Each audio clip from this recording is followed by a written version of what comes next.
When my daughter called to scream at the new landlord for quintupling her rent, I let the phone ring twice, slid the plastic nursing home wristband up my arm so it wouldn't scratch the receiver, and answered in the calmest voice I own. "Good afternoon," I said, stirring my tea in a paper cup. "Sea Glass Holdings. How can I help you?" There was a beat of silence, the kind where you hear the shape of a person's mouth.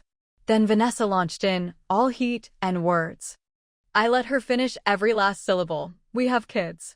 You can't do this." Before I told her the truth that would sit in the middle of the story like a jewel. "Sweetheart," I said, "you're yelling at your mother." She stopped breathing so hard I could hear it. She made a sound, small and confused, then louder, angrier. But by then I had already clicked the pen to sign the certified notice. Rent due on the 1st. 5 times what it was yesterday. Legally posted. Lawfully delivered. And not a single curse word needed.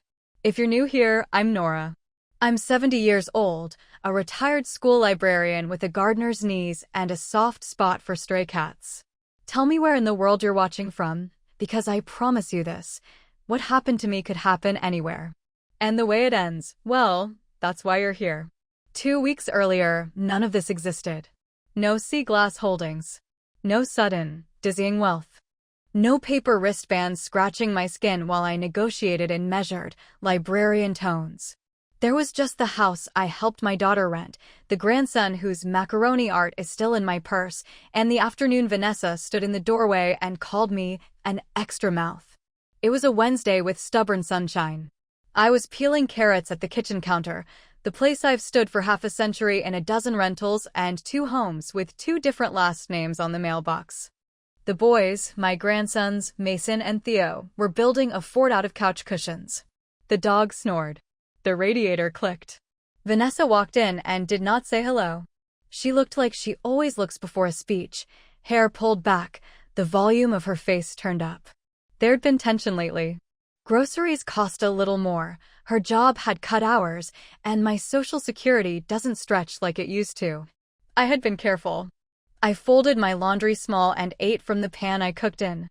I offered to babysit, to declean, to do the boring invisible work that makes a house feel like it runs on its own. "Mom," she said, not meeting my eyes. "We can't do this." I set the peeler down. "Do what?" "Carry you." The dog stopped snoring. "You've been here 6 months," she continued. "It was supposed to be temporary. Trent's paycheck is already stretched. Daycare went up. And with your needs, it's just," she stopped. "We can't afford extra mouths." Needs. I thought of the pills in the blue day of the week container. I thought of how I cut one of the pink ones in half to make them last. I thought of my hands, which shake not from illness, but from holding back what I want to say. "You want me to move out," I said, to make it a sentence we could examine together. She exhaled like a weightlifter. "We found a place. An affordable care place. The county helps if you qualify. It's temporary." An affordable care place, I repeated, because repeating is what I did for decades with second graders learning to sound out words. I listened to the home address, the appointment time. I nodded. I asked what the boys had for lunch.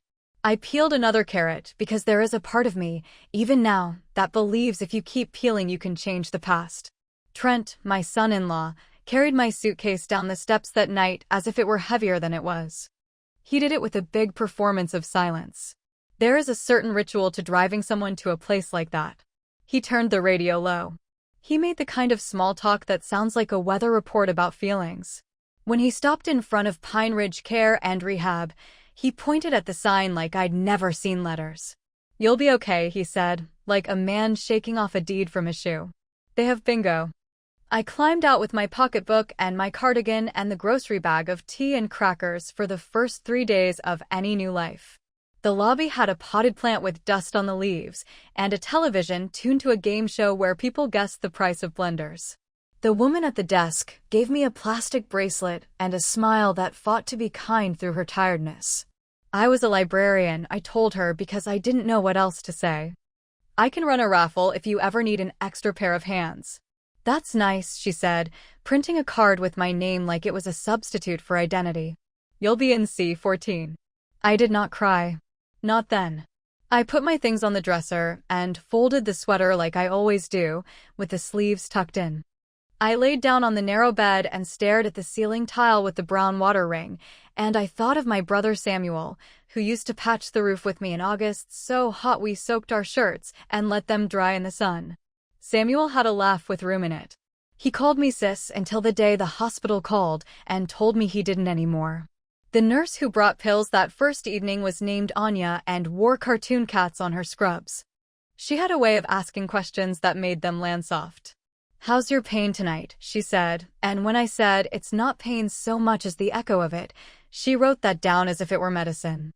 She was the one at my bedside the next morning when my phone, the small one with large numbers, flickered to life with a number I did not recognize. "Ms. Elena Nora Dwyer," the voice said. "This is Patel and Finch, attorneys at law, calling on behalf of Mr. Samuel Thomas Ruiz." "Could we possibly, are you sitting down?" I sat. I had been sitting for 12 hours. "Mr. Ruiz named you sole beneficiary of his estate," the woman said, careful like a person carrying a cake across a crowded room. "We've been trying to reach you at your previous address." "His estate," I repeated, not because I didn't know the word, but because it felt like someone had taken the back half of a common sentence, the part where you sigh and say, which is to say the ratty house and the old truck, and replaced it with silence. "Ms. Dwyer," she said gently. "Samuel's estate is valued at approximately $10.3 million before taxes." Anya touched my forearm the way women do when something changes the shape of your day. "Breathe," she said, and I did. I breathed in the smell of disinfectant and boiled green beans and the perfume of a visitor who hugged too hard down the hall. Then I breathed out a long, slow laugh that sounded like a person opening a window for the first time all spring. I had not known Samuel invested in things that grow when you sleep. 30 years ago, he called me from Austin and said he was trying a thing with some friends who built a company in a garage. I told him to look for splinters. He said he'd bring me a t-shirt when it sold. I didn't ask again because siblings are like that, full of rooms you don't enter unless invited. "We'll need you to come by," the attorney said. "To sign. To talk about structure." "Structure," I said. It tasted like possibility. Later that afternoon, Anya signed me out for an outside appointment, a phrase I grew to love. I wore my cardigan and the good shoes and a small boldness, the kind that lives in the pocket of a woman who remembers when people still respected library fines. A car picked me up, black and clean, and a driver who called me Ms. Dwyer opened the door and told me to watch my step in a way that didn't make me feel old. The office smelled like fresh paper and lemon. The woman who'd called introduced herself as Neha Patel and handed me water in a glass thick enough to stop a bullet. We sat at a table the color of chocolate and spoke about words that make doors: trust, trustee, LLC, privacy, discretion, control. "Do you want this traced to you?"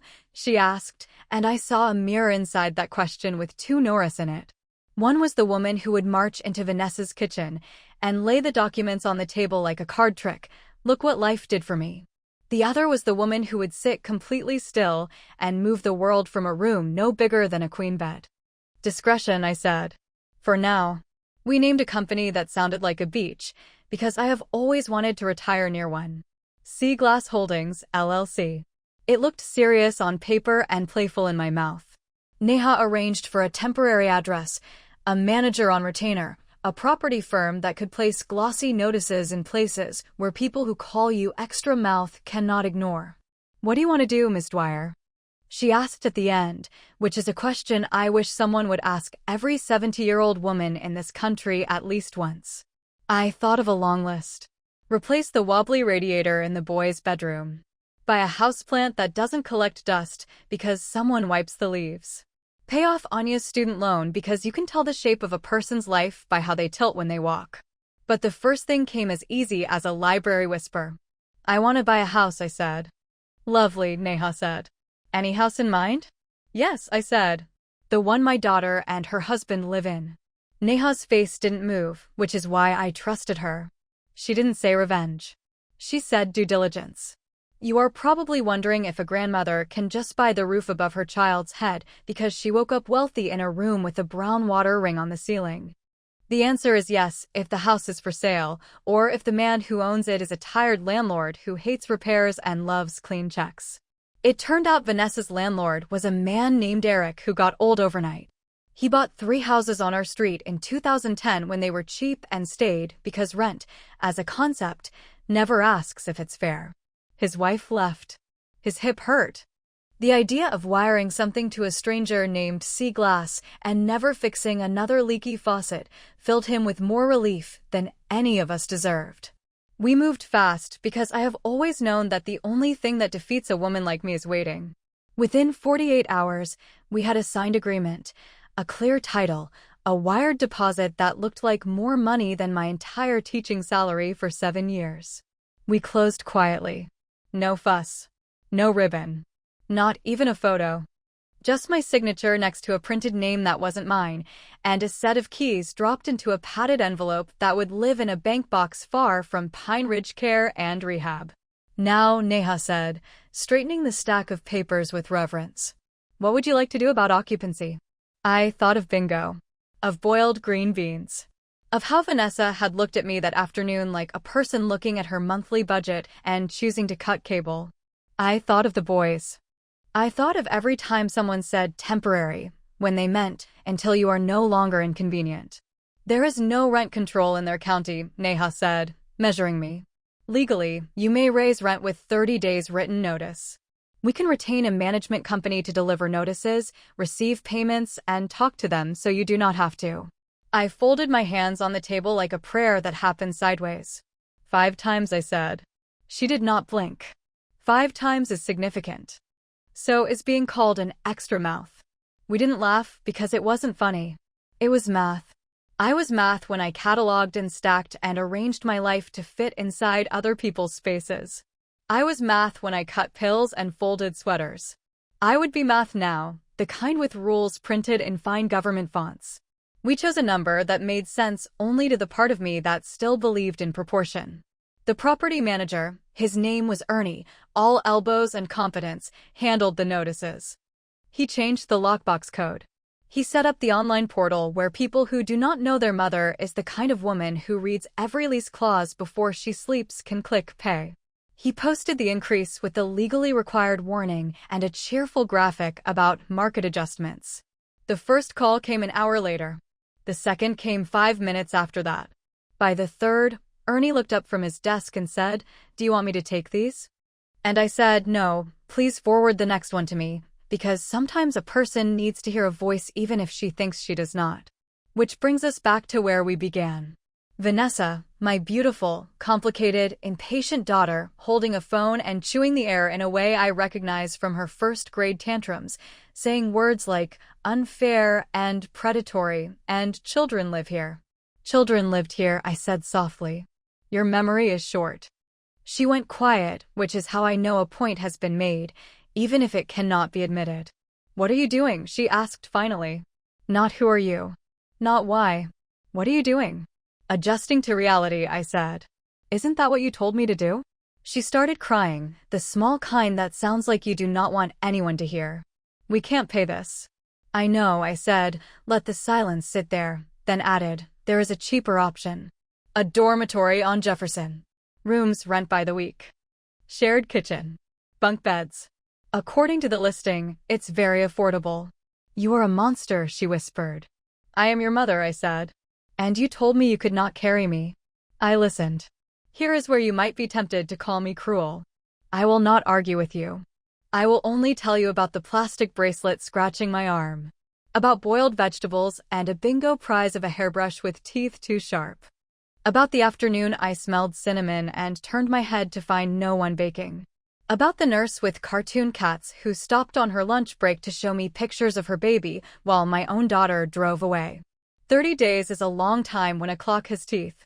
The boys stopped asking where Grandma was as often because children adjust faster than we do. The rent portal did not chime once. Trent called twice, both times to yell the kind of things that make you understand why some animals change color to survive. I did not pick up. Ernie did. He explained enforcement in a tone so polite it sounded like rain on a window. He filed papers. A retainer bought me patience. In the meantime, I stayed in C14 and began to spend money like a woman building a thing. The first brick was the easy one. I moved myself. There are facilities that smell like fresh coffee and linen, where staff turnover does not look like a revolving door, where you can choose the scent of your shampoo. I didn't check into the fanciest place in town. I chose a small, good one with a garden, then paid for 3-room renovations at Pine Ridge, the place that held me the week I needed a place to be sent, because I wanted my revenge loud but my gratitude louder. Why? Anya asked when the contractors came with their tape measures. Because there are women here who won't get a phone call from a law firm, I said. And I did. We replaced the brown water tile. We put a bookcase in the lounge and filled it with large print novels that do not make you feel like a child. We ordered new chairs with arms you can lever yourself up with. It cost me less than the sales tax on my inheritance and made old men in caps cry. On day 29, Ernie called to say the sheriff had posted the notice.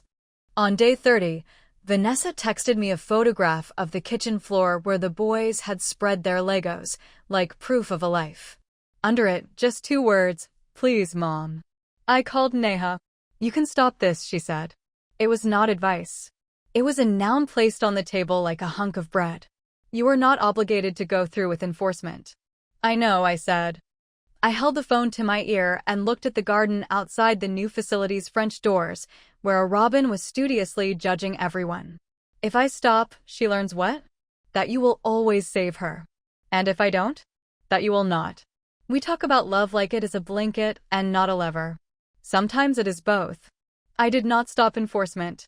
Moving days are loud in a way that steals your hearing for an hour afterward. Vanessa's began at 7 a.m. with Trent slamming the silverware drawer and ended at sunset with a roommate named Mariah at the Jefferson Street dorm, showing them where to put their dry goods so their cereal wouldn't be stolen. There were tears, I know, because I want to sit 2 streets away and watch the end of one life and the beginning of another from behind my sunglasses like a spy with a wrinkled neck. The boys, resilient, curious, barefoot on a day they shouldn't be, climbed into their car seats without complaint. They looked at the house as if it were a friend moving away. When the car pulled out, I let myself cry. Not for the loss. For the part of me that had believed if I peeled enough carrots, the rabbit of love would appear. They lasted at Jefferson for 2 weeks. Trent took an extra shift.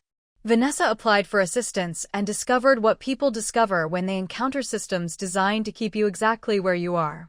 She called once more and offered me a deal spoken twice the volume of her pride. If we apologize, she said. If we make it right, could we come back at the old rate? No, I said. But you can come for dinner. She hung up. It is hard to eat with someone who has moved the ground beneath you.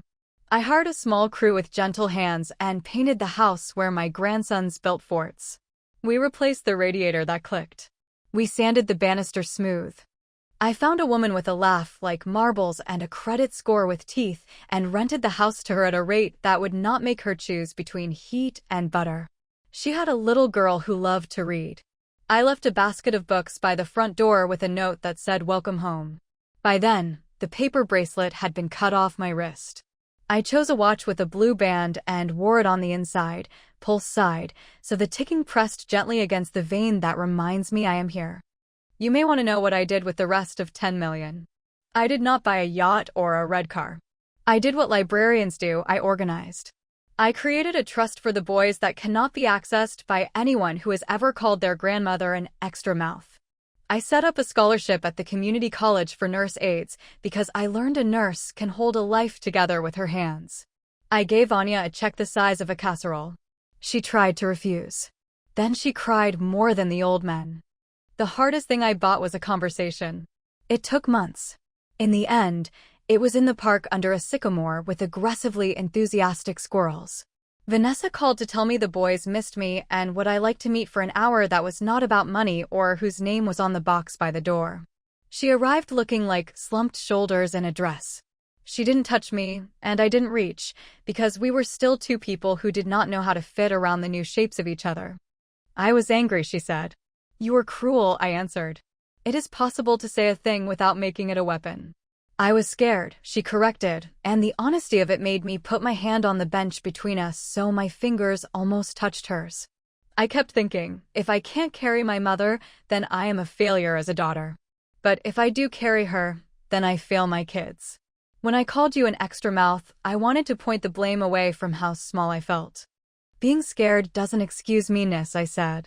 We don't get to turn our fear into someone else's coat. I know. She looked out at the playground where a little boy with a superhero cape climbed a slide like a mountain. I paid for that sentence in 100 ways. Good, I said. That's called learning. We sat a long time. She told me about the dorm. About the sound of the hall after midnight and the kindness of the woman in 3B who taught her which shelf to hide the good bread on. She told me about Theo sleeping with his hand on his brother's shoulder like he was a bridge. And I told her about the robin, and about Neha, and the feel of a pen with weight when you sign your name in a font that isn't yours. Do you hate me? She asked, not looking. No, I said. I hate what you said. I hate what you chose. I love you. That last part landed unevenly, like a book on a shelf that doesn't fit. But it stayed. Why didn't you just help? She asked finally. Why the house? Why the rent? Why all of it so dramatic? Because you don't learn fire's real shape until you stand too close, I said. Because I needed you to feel the draft from the door you shut on me. And because the next time you stand in a kitchen with a woman who raised you and think the word burden, I want your hands to remember what it cost to move. We made small rules after that. We did not speak of money around the boys. We met every Sunday morning in the park. We spoke to a counselor once, a woman who asked irritatingly simple questions like, what does safety feel like? And what time of day do you lose your patience? Vanessa worked 2 jobs for a while, then one good one. She moved from the dorm to a small apartment with a balcony and a view of a billboard that said "Be kind" in big letters, as if someone had placed a note in the sky just for us. I kept my house, hers once, and visited the little girl who now lived there with her mother. Sometimes I watered the patch of herb garden by the back steps because Rosemary will forgive you for almost anything if you remember it once a week. When the boys asked why they couldn't go home to the old house, we told them the truth without the adjectives. We have a different home now, Vanessa said. Sometimes life does that. And when they asked why Grandma had her own place and wasn't down the hall, I told them, because Grandma learned to say no, and they nodded in the open-faced way children nod when they have no idea what you mean, but like that you included them. The last piece of this story is small and perfect and sharp.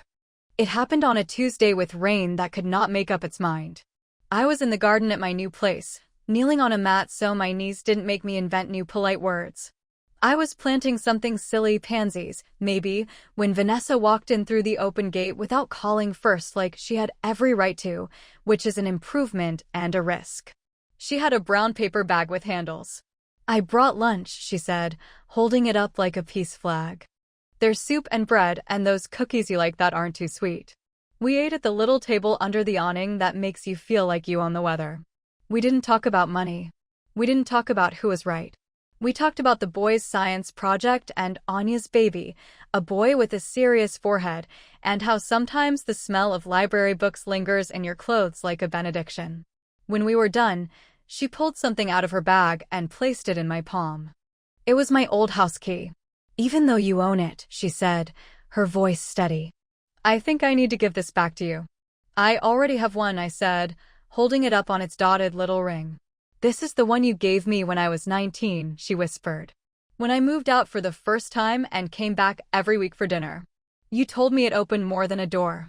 Did it? I asked. It did, she said, and started crying again, but the quiet kind that cleans you instead of drowning you. I'm sorry, Mom. I know, I said. I'm sorry too. I kept the key.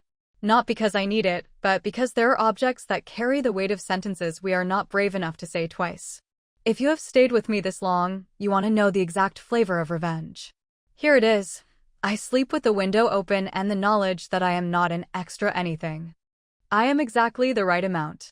My brother left me money that turned into a lever, and I used it to move a rock that had been sitting on my chest. I used it to remind my daughter of the sound a door makes when it is closed, and the sound it makes when it opens again, slowly, on new hinges. Sometimes the boys come over and we make kitchen forts out of chairs and blankets. We eat pasta with too much butter and talk about planets. When Mason asks where I was during those months, I tell him, Grandma was at school again, learning new things. He nods like that makes sense. And Theo, who is bolder, asks like what? Like how to be the person you can't push past, I say, tapping his nose and making him delightfully indignant. And how to be the person who still invites you to dinner after. Once a week, I go back to Pine Ridge. I bring a tray of pastries and a bag of paperbacks and the kind of hand cream that makes the room smell like relief. Anya meets me at the door. We gossip about old men in hats. We coo at her little boy. Sometimes I sit in the lounge and read out loud to anyone who wants to listen. When I look up, there's always someone pretending not to cry. I do not own my daughter's future. I own my choices. I chose to buy a house and raise a rent and make two boys take turns washing their cereal bowls at a dormitory sink that taught their mother something about pride. I chose to write a will that skips the generation that called me a mouth and lands softly in two pairs of small hands. I chose to put a book in a room that had none and a decent chair in a place where people spend years sitting in bad ones. And I chose, finally, to peel a carrot in my own kitchen and eat it standing up just because I could, while rain argued with itself outside and the dog snored and the radiator, replaced at last, did not click. If that is revenge, then it is also mercy. If it is mercy, then it is also a lesson. If it is a lesson, it is this. When someone tells you that you are too much or too costly or extra, take inventory, not of what they have given you, but of what you are still offering despite their smallness. Then step back. Let the math run.